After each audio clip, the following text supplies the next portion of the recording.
శుభోదయం. దూరదర్శన్ ప్రభాత వార్తలకు స్వాగతం. నేను అక్రమ్ పాషా. వార్తల్లో ముందుగా ముఖ్యాంశాలు. నేడు అసెంబ్లీలో కాళేశ్వరం కమిషన్ నివేదికను ప్రవేశపెట్టనున్న ప్రభుత్వం, శాసనసభలో చర్చను ప్రారంభించనున్న ఉత్తమ్ కుమార్ రెడ్డి, ప్రభుత్వ ఆరోపణలను ఎదుర్కొనేందుకు సిద్ధమవుతున్న బీఆర్ఎస్, బీసీలకు రిజర్వేషన్లపై ఆర్డినెన్స్ స్థానంలో జీవో తీసుకురానున్న రాష్ట్ర ప్రభుత్వం, స్థానిక సంస్థల ఎన్నికలు సెప్టెంబర్లోనే నిర్వహించేలా ఈసీని కోరనున్న రేవంత్ సర్కార్, రిజర్వేషన్లపై రాష్ట్ర ప్రభుత్వ నిర్ణయాన్ని తప్పుబట్టిన విపక్షాలు, రాష్ట్ర ప్రభుత్వ నిర్ణయం చట్టపరంగా నిలబడే అవకాశం లేదన్న బీఆర్ఎస్, బీజేపీ, చైనా వేదికగా షాంఘై శిఖరాగ్ర సదస్సు, హాజరైన ప్రధానమంత్రి నరేంద్ర మోదీ. నేడు ప్రధానమంత్రి మన్ కీ బాత్ కార్యక్రమం ఉదయం 11 గంటలకు ఆకాశవాణి, దూరదర్శన్ కేంద్రాల ద్వారా ప్రసారం. వెనువెంటనే దూరదర్శన్ యాదగిరిలో తెలుగు అనువాదం ప్రసారం. బంగాళాఖాతంలో మరింత బలహీనపడిన అల్పపీడనం, రాష్ట్రంలో మరో 10 రోజుల పాటు సాధారణ వర్షపాతం నమోదయ్యే అవకాశం ఉందన్న వాతావరణ శాఖ.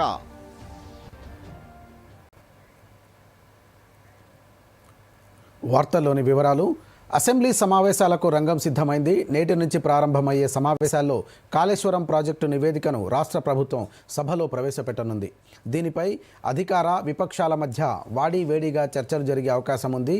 దీంతోపాటు బీసీ రిజర్వేషన్ల పెంపు, స్థానిక సంస్థల ఎన్నికలు, యూరియా కొరత అంశాలు ప్రధానంగా చర్చకు రానున్నాయి. మరిన్ని వివరాలు.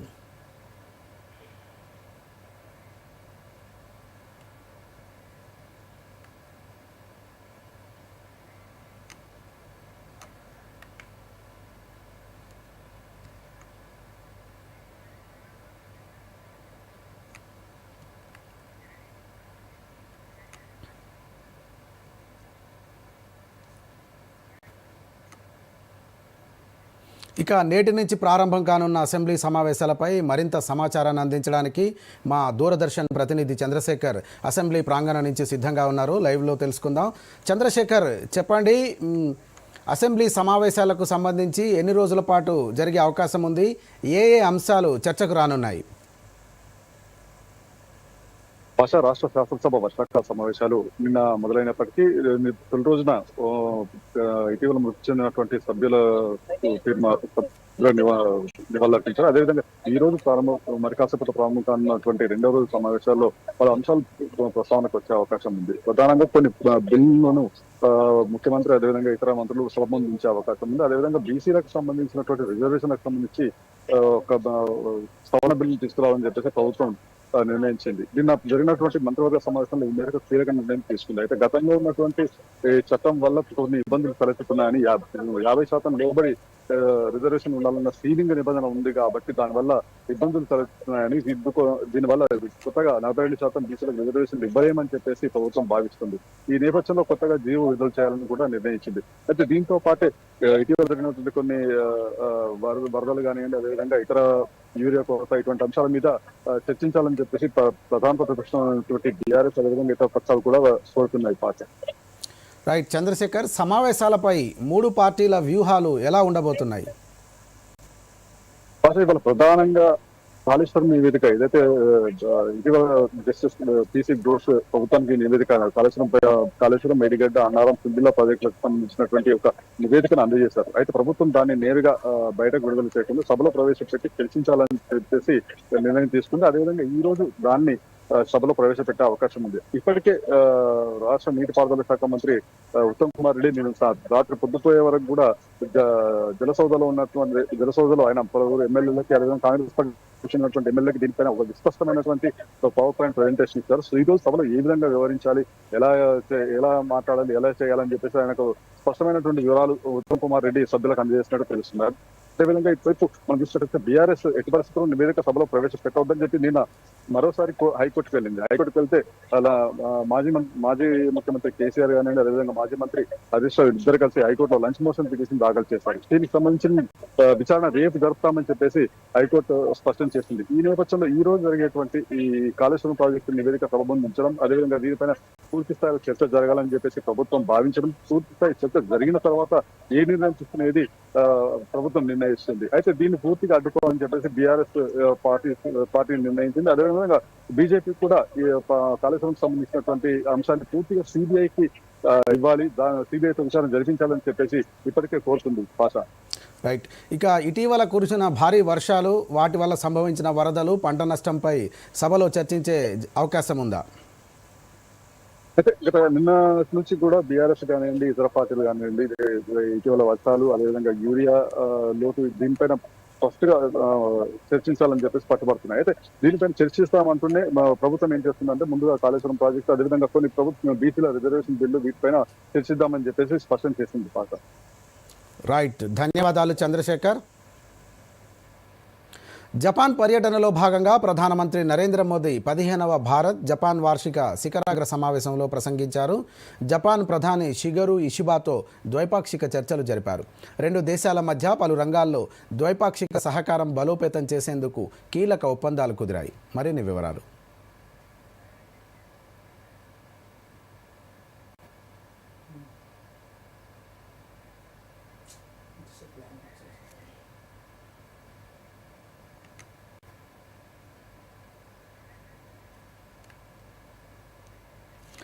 ప్రధానమంత్రి నరేంద్ర మోదీ జపాన్ పర్యటనలో భాగంగా ఇరు దేశాల మధ్య పలు కీలక ఒప్పందాలు కుదిరాయి. జాయింట్ లూనార్ పోలార్ ఎక్స్ప్లోరేషన్కు సంబంధించి ఇస్రో, జపాన్ ఏరోస్పేస్కు మధ్య ఒప్పందం కుదిరింది. జపాన్ భారత్ డిజిటల్ భాగస్వామ్యం 2.0పై సహకార ఒప్పందం, క్లీన్ హైడ్రోజన్, అమోనియాపై ఉమ్మడి ఉద్దేశ ప్రకటన, ఖనిజ వనరుల రంగంలో సహకార ఒప్పందం, వ్యర్థ జలాల నిర్వహణపై అవగాహన ఒప్పందం, సాంస్కృతిక మార్పిడిపై సహకార ఒప్పందం, లూపెక్స్ పై అమలు ఒప్పందం, జాయింట్ క్రెడిటింగ్ మెకానిజంపై సహకారం వంటి ఒప్పందాలు కుదిరాయి. ఇక రాబోయే 5 సంవత్సరాల్లో మానవ వనరుల మార్పిడి కోసం కార్యాచరణ ప్రణాళికను ప్రకటించారు. భారత్, జపాన్ మధ్య వివిధ రంగాల నుండి 5 లక్షల మంది నిపుణులు మార్పిడిని రెండు వైపులా ప్రోత్సహిస్తారు. దీని కింద 50,000 మంది నైపుణ్యం కలిగిన భారతీయులు జపాన్ ఆర్థిక వ్యవస్థకు చురుకుగా సహకరిస్తారు. ఇది వాణిజ్యం, పర్యాటకం, విద్య, సాంస్కృతిక మార్పిడికి కొత్త మార్గాలను తెరుస్తుందని విదేశాంగ శాఖ కార్యదర్శి విక్రమ్ మిశ్రీ తెలిపారు.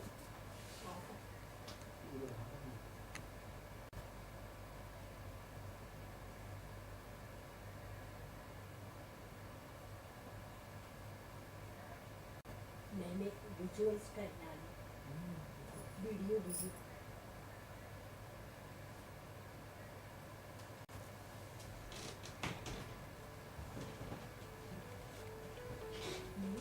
सबसे पहले अपने सेट टॉप बॉक्स के रिमोट से मेन्यू दबाएं। उसके बाद इंस्टॉलेशन में जाएं, फिर स्क्रीन पर दिख रहे टीपी लिस्ट को सेलेक्ट करें और फिर frequency 11090 megahertz, symbol rate 29500, polarity V save करके सेव का बटन दबाएं। इसके बाद स्क्रीन पर दिखाई गई सभी फ्रीक्वेंसी और सिंबल रेट को आप इसी प्रकार से सेव करें और फिर सर्च करें। ध्यान रखें कि आपको अपनी डिश को नहीं हिलाना है। तो लीजिए, अब आपका डीडी फ्री डिश का सेट टॉप बॉक्स तैयार है, आपको पहले से भी ज्यादा चैनल्स के मजे देने के लिए, और वो भी बिना किसी मासिक शुल्क के।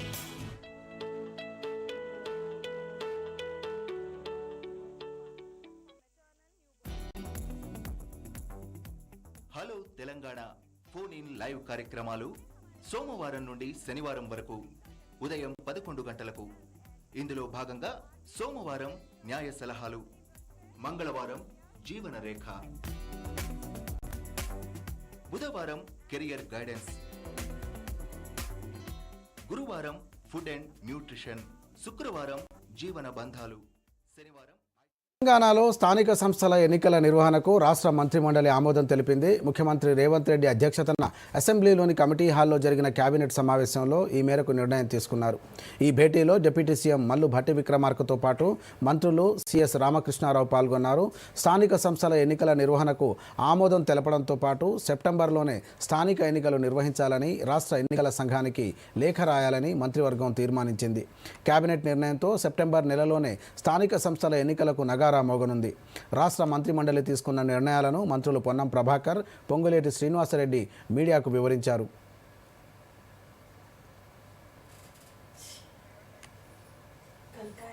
42% ఎన్నికలు నిర్వహించాలి.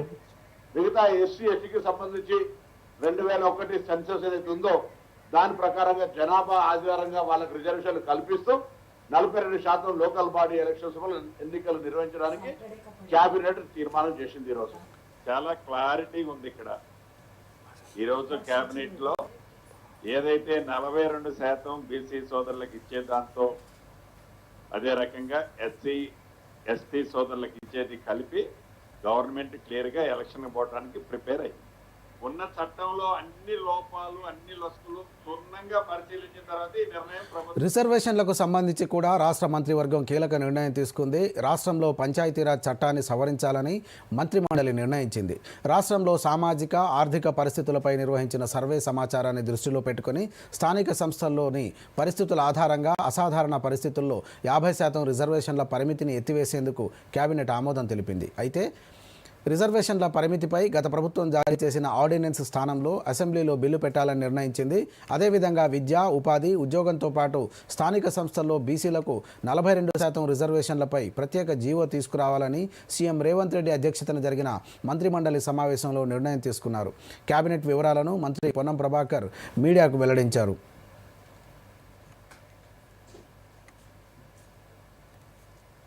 ఇంటింటా సర్వే చేసి సిపిఎఫ్ సర్వే చేసి సబ్ కమిటీ రివ్యూ చేసి దాని తదుపరి క్యాబినెట్ ఆమోదం పొంది సభలో చర్చకు పెట్టి అన్ని రాజకీయ పార్టీలు ఇంక్లూడింగ్ భారతీయ జనతా పార్టీతో సహా అందరూ కూడా 42% రిజర్వేషన్లకు ఆమోదింపజేసి దాన్ని గవర్నర్ గారికి పంపడం, గవర్నర్ గారి దగ్గర నుంచి రాష్ట్రపతి గారికి పంపడం కూడా జరిగింది. ఇది దాదాపు 4-5 నెలలు అయిపోతా ఉంది.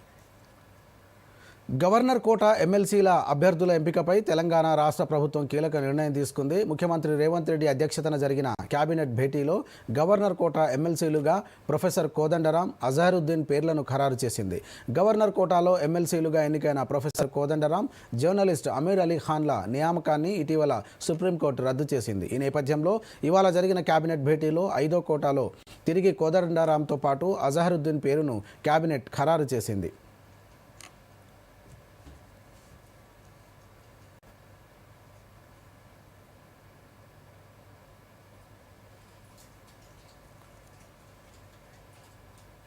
షాంఘై సహకార సంస్థ ఎస్సీఓ శిఖరాగ్ర సదస్సులో పాల్గొనేందుకు ప్రధానమంత్రి నరేంద్ర మోదీ చైనాలోని టియాన్జిన్కు చేరుకున్నారు. నేటి నుంచి 2 రోజుల పాటు జరగనున్న ఈ సదస్సులో ప్రధాని పాల్గొననున్నారు.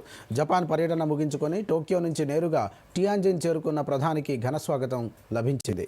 ఎస్సీఓ శిఖరాగ్ర సదస్సు సందర్భంగా ప్రధాని మోదీ నేడు చైనా అధ్యక్షుడు జిన్పింగ్, రేపు రష్యా అధ్యక్షుడు వ్లాదిమిర్ పుతిన్తో ద్వైపాక్షిక చర్చలు నిర్వహించనున్నారు. 2024లో రష్యాలోని కజాన్లో జరిగిన బ్రిక్స్ సమావేశంలో మోదీ, జిన్పింగ్ చివరిసారి కలుసుకున్నారు. కాగా భారత్ 2017 నుంచి ఎస్సీఓ సభ్యదేశంగా కొనసాగుతోంది. 2022-23లో ఎస్సీఓ హెడ్స్ ఆఫ్ స్టేట్ కౌన్సిల్కు అధ్యక్షతను వహించింది.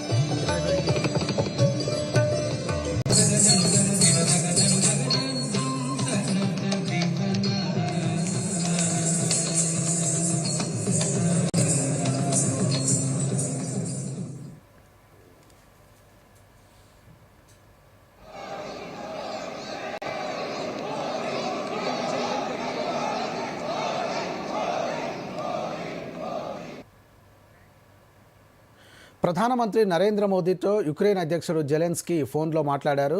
యుక్రెయిన్ రష్యా వివాదాన్ని శాంతియుతంగా పరిష్కరించేందుకు జరిగే ప్రయత్నాలన్నింటికీ భారత్ మద్దతు తెలుపుతుందని మోదీ ఈ సందర్భంగా స్పష్టం చేశారు. షాంఘై సహకార సంస్థ ఎస్సీఓ శిఖరాగ్ర సదస్సు సందర్భంగా మోదీ రేపు రష్యా అధ్యక్షుడు పుతిన్తో చర్చలు జరపనున్నారు. ఈ సందర్భంగా యుక్రెయిన్ విషయం చర్చనీయాంశం కానుంది. రష్యా అగ్రనాయకత్వాన్ని కలిసేందుకు తాను సిద్ధంగా ఉన్నానని, యుద్ధానికి అంతం, తక్షణ కాల్పుల విరమణతో ప్రారంభం కావాలని కోరుకుంటున్నానని మోదీకి యుక్రెయిన్ అధినేత తెలిపారు. భారత్ సరైన సందేశాన్ని రష్యాకు చేర్చేందుకు సిద్ధంగా ఉన్నట్లు తెలుస్తోందని జెలెన్స్కీ ఆ తర్వాత సామాజిక మాధ్యమాల్లో పేర్కొన్నారు. రష్యా యుక్రెయిన్ సంఘర్షణ, మానవాళిపై దాని ప్రభావం, శాంతి సుస్థిరతల స్థాపన గురించి జెలెన్స్కీతో ఫోన్లో చర్చించినట్లు ప్రధానమంత్రి సోషల్ మీడియా ద్వారా వెల్లడించారు.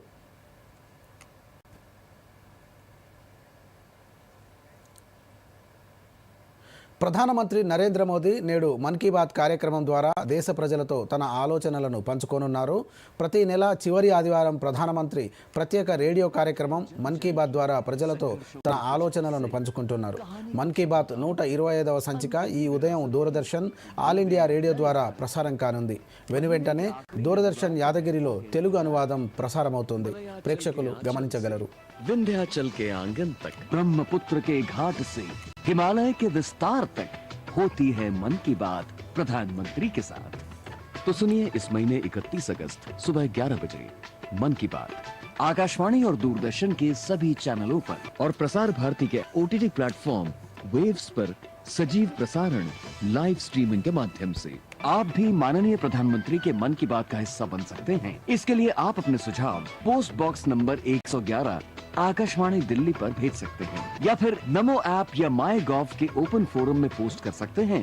तो याद रखें, रविवार 31 अगस्त सुबह 11 बजे मन की बात। 6 గ్యారంటీలు అమలు చేశాకే జూబ్లీ హిల్స్ ఎన్నికలకు వెళ్లాలని కేంద్ర మంత్రి కిషన్ రెడ్డి డిమాండ్ చేశారు. రిజర్వేషన్లు, స్థానిక సంస్థల ఎన్నికలపై రాష్ట్ర ప్రభుత్వం నిర్ణయం తీసుకున్న నేపథ్యంలో కిషన్ రెడ్డి మీడియాతో మాట్లాడారు. తెలంగాణ ప్రజలు మార్పు కోరుకుంటున్నారని, కాంగ్రెస్ బీఆర్ఎస్కు అవకాశం ఇవ్వబోరని అన్నారు. బీసీల గురించి మాట్లాడే హక్కు 2 పార్టీలకు లేదన్నారు. బీఆర్ఎస్ తరహాలోనే రేవంత్ రెడ్డి పాలన కొనసాగుతోందని ఆయన విమర్శించారు.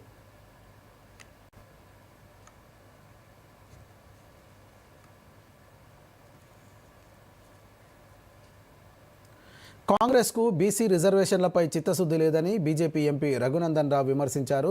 రిజర్వేషన్ల సీలింగ్ ఎత్తివేతపై అవగాహన లేకుండా ముందుకెళ్తోందని అన్నారు. పంచాయతీల్లో రిజర్వేషన్లపై గత ప్రభుత్వం విధించిన పరిమితిని ఎత్తివేస్తూ జీవో జారీ చేయాలని రాష్ట్ర కేబినెట్ నిర్ణయించిన నేపథ్యంలో రఘునందన్ రావు స్పందించారు. స్థానిక సంస్థల ఎన్నికల నిర్వహణ విషయంలో హైకోర్టు ఇచ్చిన డెడ్లైన్తో సుప్రీంకోర్టు, హైకోర్టు తీర్పులు పరిగణలోకి తీసుకోకుండా రిజర్వేషన్ల సీలింగ్ విషయంలో ప్రభుత్వం హడావుడిగా నిర్ణయం తీసుకుంటోందని అన్నారు. ప్రభుత్వ నిర్ణయం చట్టపరంగా నిలబడే అవకాశం లేదని అన్నారు.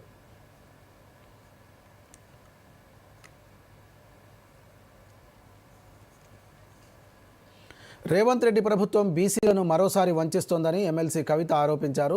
స్థానిక సంస్థల్లో రిజర్వేషన్ల పరిమితిని ఎత్తివేస్తూ చట్ట సవరణ చేస్తున్నామని చెప్పడం అంటే సాంకేతిక అంశాలను అడ్డం పెట్టుకుని బీసీలకు రిజర్వేషన్ల పెంపు ఫలాలు దక్కకుండా చేయడమేనని విమర్శించారు. తాము రిజర్వేషన్లను పెంచినా కోర్టు కొట్టివేసిందనే నెపాన్ని వెతుక్కునే ప్రయత్నంలో కాంగ్రెస్ ప్రభుత్వం ఉందని కవిత ఆరోపించారు. అసెంబ్లీ, కౌన్సిల్ ఆమోదించిన బీసీ రిజర్వేషన్ల పెంపు బిల్లులు చట్టరూపం దాల్చేలా ప్రధానిపై ఒత్తిడి తేవడానికి రేవంత్ రెడ్డి ప్రభుత్వం కనీస ప్రయత్నాలు చేయలేదని ఆరోపించారు.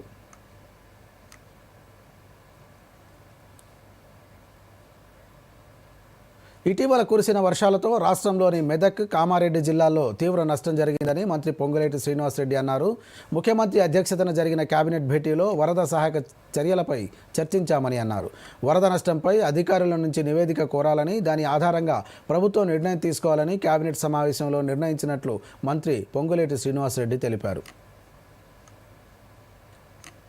ఉన్నతాధికారులు, ఆ జిల్లాలో ఉండే గౌరవ కలెక్టర్లు, ముఖ్య అధికారులతో ఇన్ఛార్జి మంత్రులకి, సిఎస్ గారికి గౌరవ ముఖ్యమంత్రి గారు కేబినెట్ ఆదేశం జారీ చేయడం జరిగింది. ఆ జరిగిన డ్యామేజ్ని పూర్తి వివరాలతో రావాలని, దాని మీద ఆ సమీక్షలో ఏవైతే నష్టం జరిగిందో వాటికి శాంక్షన్స్ అన్నిటినీ ఇచ్చే విధంగా నిర్ణయం తీసుకోవటం కోసం ఆ సమావేశం మండే ఈవినింగ్ 4 o'clockకి సమావేశాన్ని ఏర్పాటు చేయాలని కేబినెట్లో ఈరోజు నిర్ణయం చేయడం జరిగింది. అసెంబ్లీ సమావేశాల్లో చర్చించాల్సిన అంశాలపై తెలంగాణ శాసనసభ స్పీకర్ ఛాంబర్లో నిన్న బీఎస్సీ సమావేశం జరిగింది. కాంగ్రెస్ తరఫున డిప్యూటీ సీఎం భట్టి విక్రమార్క, మంత్రులు శ్రీధర్ బాబు, పొన్నం ప్రభాకర్ హాజరు కాగా బీఆర్ఎస్ తరఫున మాజీ మంత్రి హరీష్ రావు, ప్రశాంత్ రెడ్డి, బీజేపీ నుంచి ఏలేటి మహేశ్వర్ రెడ్డి హాజరయ్యారు.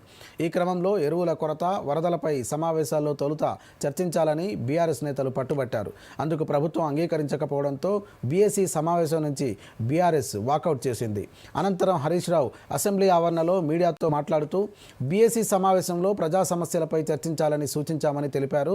మొదటి ప్రాధాన్యత వరదలపై, రెండవ ప్రాధాన్యత యూరియాపై చర్చ కోరినట్లు తెలిపారు. గ్రామాల్లో, పట్టణాల్లో పారిశుధ్య నిర్వహణ లోపం ఉందని, విషజ్వరాల వల్ల విద్యార్థులు మరణిస్తూ ఉండడంపై చర్చించాలని కోరామని అన్నారు. శాసనసభలో ఈ ఎరువుల కొరత మీద మాట్లాడాలని బీఆర్ఎస్ పార్టీ ప్రతిపాదించింది. ఈ రెండు అంశాలు తప్పకుండా తీసుకోవాలని చెప్పి మేము కోరాము. వీటితో పాటు అనేక సమస్యలు, గ్రామాల్లో పారిశుధ్య నిర్వహణ సరిగా లేక మలేరియా, డెంగ్యూ, వైరల్ ఫీవర్స్తో ప్రజలు బాధపడతా ఉన్నారు. గ్రామాలు, పట్టణాల పారిశుధ్య నిర్వహణ, ఈ అంటు రోగాల మీద చర్చించాలని అడిగాం. గురుకుల విద్యా సంస్థల్లో కనీస అసెంబ్లీ సమావేశాలు ఎన్ని రోజులు నిర్వహించాలనే దానిపై రేపు నిర్ణయం తీసుకుంటామని తెలంగాణ శాసనసభ వ్యవహారాల శాఖ మంత్రి శ్రీధర్ బాబు తెలిపారు. బీఎస్సీ సమావేశం ముగిసిన అనంతరం శ్రీధర్ బాబు మీడియాతో మాట్లాడారు. కాళేశ్వరం కమిషన్ నివేదికపై ఆదివారం సభలో చర్చ జరుగుతుందని పేర్కొన్నారు. బీసీ రిజర్వేషన్ల బిల్లును ఆదివారం సభలో పెడతామని అన్నారు. కాళేశ్వరంపై సభలో బీఆర్ఎస్ పవర్ పాయింట్ ప్రజెంటేషన్ ఇచ్చే అంశం స్పీకర్ పరిధిలోనిది. దానిపై స్పీకరే నిర్ణయం తీసుకోవాల్సి ఉంటుందని అన్నారు. గణేష్ నిమజ్జనం, వరదల దృష్ట్యా సభ వాయిదా పడే అవకాశం ఉందన్నారు. దీన్ని అన్ని అంశాలపై చర్చించాలంటే 4-5 రోజుల తర్వాత సభ నడుపుతామని మంత్రి శ్రీధర్ బాబు తెలిపారు.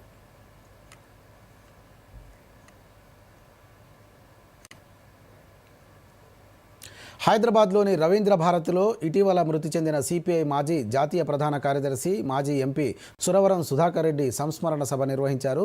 సిపిఐ రాష్ట్ర కార్యదర్శి, ఎమ్మెల్యే కూనమనేని సాంబశివరావు అధ్యక్షతన జరిగిన ఈ కార్యక్రమంలో పలువురు సిపిఐ నేతలతో పాటు ముఖ్యమంత్రి రేవంత్ రెడ్డి, భారత మాజీ ప్రధాన న్యాయమూర్తి జస్టిస్ ఎన్వి రమణ, పిసిసి అధ్యక్షుడు మహేష్ కుమార్ గౌడ్ పాల్గొన్నారు. ఇక ఈ సందర్భంగా ముఖ్యమంత్రి రేవంత్ రెడ్డి మాట్లాడుతూ పేదల జీవితాలలో మార్పు రావాలని, వారి కోసం నిరంతరం శ్రమించిన గొప్ప నాయకుడు సురవరం సుధాకర్ రెడ్డి అని అన్నారు. తాను నమ్మిన సిద్ధాంతాలను చివరి వరకు ఆచరించిన అవిశ్రాంత యోధుడని కొనియాడారు. జాతీయ రాజకీయాలలో పార్లమెంట్ సభ్యుడిగా ప్రజలలో ఒక గొప్ప గుర్తింపు, గౌరవాన్ని పొందిన కామ్రేడ్ సోదరుడు. ఎవరైనా ఏ జెండానైతే మోసిండ్రో, ఏ జెండాను మోయడం గర్వంగా గొప్పగా భావించిండ్రో, వారి చివరి శ్వాస తర్వాత అదే జెండాను కప్పుకొని ఆ జెండా నీడననే చివరి శ్వాస తర్వాత కూడా వారు విశ్రమించడం అనేది అత్యంత అరుదు. సురవరం సుధాకర్ రెడ్డి గారు నాగపూర్ సికింద్రాబాద్ వందే భారత్ ఎక్స్ప్రెస్ను రాష్ట్రంలోని మరో 2 రైల్వే స్టేషన్లలో ఆపాలని రైల్వే బోర్డు నిర్ణయించింది. ఇక నుంచి ఈ రైలు మంచిర్యాల, సిర్పూర్, కాగజ్ నగర్ రైల్వే స్టేషన్లలో కూడా ఆగనుంది. రాష్ట్ర ప్రజల ఇబ్బందులను అర్థం చేసుకుని మరో 2 హోల్డింగ్స్ కల్పించిన రైల్వే శాఖకు కేంద్ర మంత్రి కిషన్ రెడ్డి ధన్యవాదాలు తెలిపారు.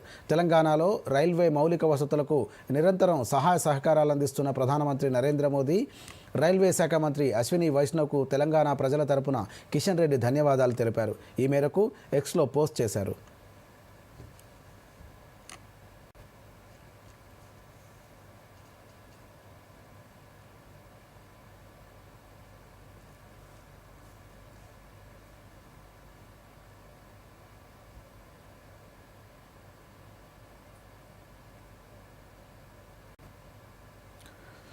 ఉత్పత్తి రంగంలో దేశం వేగంగా అభివృద్ధి చెందుతుందని తెలంగాణ పారిశ్రామిక అభివృద్ధి వాణిజ్య మండలి 2025-26 మొదటి త్రైమాసికానికి జీడీపీ వృద్ధి రేటు 7.8% చేరుకోవడం దీన్ని సూచిస్తుందని మండలి సీనియర్ డైరెక్టర్ సుజాత పేర్కొన్నారు.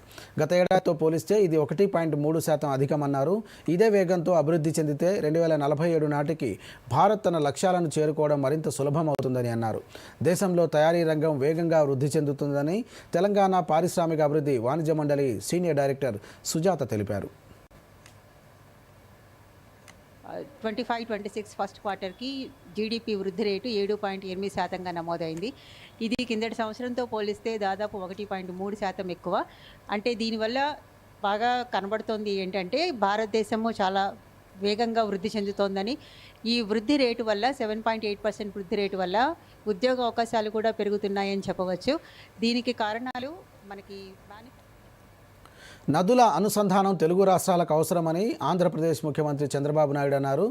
కుప్పం నియోజకవర్గంలో కృష్ణమ్మకు జలహారతి కార్యక్రమంలో చంద్రబాబు మాట్లాడుతూ పోలవరం బనకచర్ల ప్రాజెక్టు అత్యంత కీలకమని, ప్రాజెక్టు పూర్తయితే ఏపీలో కరువు సమస్య ఉండదని చెప్పారు. బనకచర్ల అంశాన్ని తెలంగాణ నేతలు అర్థం చేసుకోవాలని చంద్రబాబు నాయుడు విజ్ఞప్తి చేశారు. మంచి పనులు చేస్తుంటే కొందరు కావాలని అడ్డుపడుతున్నారని, ఇది సరైన పద్ధతి కాదని అన్నారు.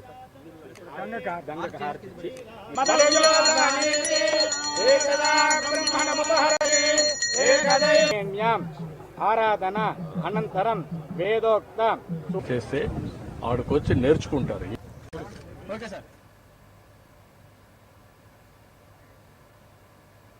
పార్లమెంట్లో తరచూ అంతరాయం కలిగించడం వల్ల సభ్యులకే నష్టం వాటిల్లుతుందని, ప్రభుత్వానికి కాదని పార్లమెంటరీ వ్యవహారాల శాఖ మంత్రి కిరణ్ రిజిజు పేర్కొన్నారు.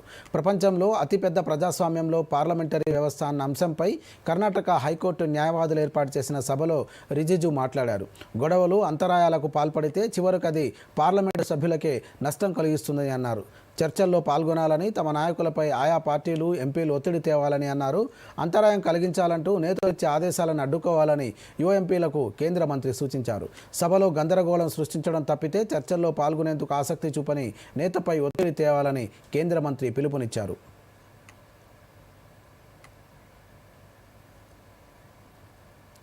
దేశవ్యాప్తంగా గణేష్ నవరాత్రి ఉత్సవాలు ఘనంగా కొనసాగుతున్నాయి. దేశ ఆర్థిక రాజధాని ముంబైలో ఈ వేడుకలు ఉత్సాహంగా, భక్తి శ్రద్ధలతో సాగుతున్నాయి. తాజాగా ముంబై నగరంలోని ప్రఖ్యాత లాల్బాగ్చా రాజాను కేంద్ర హోంశాఖ మంత్రి అమిత్ షా దర్శించుకున్నారు. లాల్బాగ్చా మార్కెట్లో కొలువు తీరిన ఈ భారీ గణనాథుని అమిత్ షా తన కుటుంబ సభ్యులతో కలిసి దర్శించుకున్నారు. ఈ సందర్భంగా ఆయన ప్రత్యేక పూజలు నిర్వహించారు. ముంబైలో 1934 నుంచి లాల్బాగ్చా మార్కెట్లో గణనాథుడి వేడుకలు ఎంతో ఘనంగా జరుగుతున్నాయి.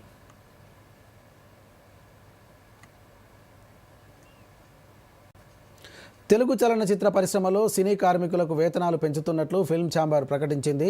ఈ నెల 22న కార్మిక శాఖ సమక్షంలో 13 కార్మిక సంఘాలు, నిర్మాతలకు మధ్య జరిగిన ఒప్పందం మేరకు 22.5% వేతనాలు పెంచుతూ నూతన వేతన కార్డును నిర్ణయించినట్లు ఫిల్మ్ ఛాంబర్ వెల్లడించింది. ఈ నెల 22 నుంచి వచ్చే ఏడాది ఆగస్టు 22 వరకు 15% పెంపు అమలు చేయాలని నిర్మాతలకు ఫిల్మ్ ఛాంబర్ ఆదేశాలు జారీ చేసింది.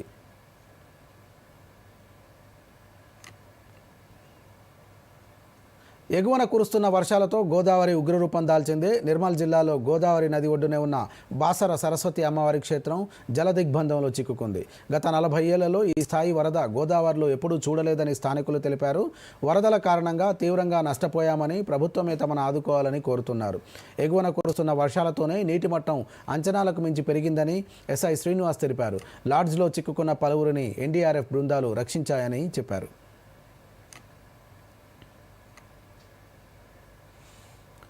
రాష్ట్రంలో వచ్చే నెల 9వ తేదీ వరకు సాధారణం లేదా తక్కువ స్థాయిలో వర్షాలు కురుస్తాయని వాతావరణ శాఖ విడుదల చేసిన ముందస్తు వాతావరణ సూచికలో పేర్కొంది.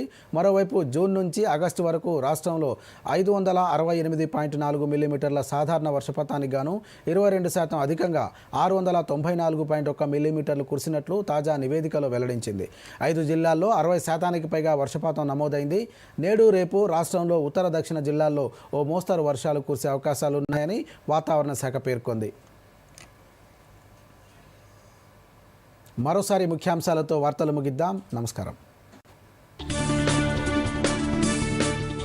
నేడు అసెంబ్లీలో కాళేశ్వరం కమిషన్ నివేదికను ప్రవేశపెట్టనున్న ప్రభుత్వం, శాసనసభలో చర్చను ప్రారంభించనున్న ఉత్తమ్ కుమార్ రెడ్డి, ప్రభుత్వ ఆరోపణలను ఎదుర్కొనేందుకు సిద్ధమవుతున్న బీఆర్ఎస్. బీసీలకు రిజర్వేషన్లపై ఆర్డినెన్స్ స్థానంలో జీవో తీసుకురానున్న రాష్ట్ర ప్రభుత్వం, స్థానిక సంస్థల ఎన్నికలు సెప్టెంబర్లోనే నిర్వహించేలా ఈసీని కోరనున్న రేవంత్ సర్కార్. రిజర్వేషన్లపై రాష్ట్ర ప్రభుత్వ నిర్ణయాన్ని తప్పుబట్టిన విపక్షాలు, రాష్ట్ర ప్రభుత్వ నిర్ణయం చట్టపరంగా నిలబడే అవకాశం లేదన్న బీఆర్ఎస్, బీజేపీ. చైనా వేదికగా షాంఘై శిఖరాగ్ర సదస్సు హాజరైన ప్రధానమంత్రి నరేంద్ర మోదీ. నేడు ప్రధానమంత్రి మన్ కీ బాత్ కార్యక్రమం ఉదయం 11 గంటలకు ఆకాశవాణి దూరదర్శన్ కేంద్రాల ద్వారా ప్రసారం.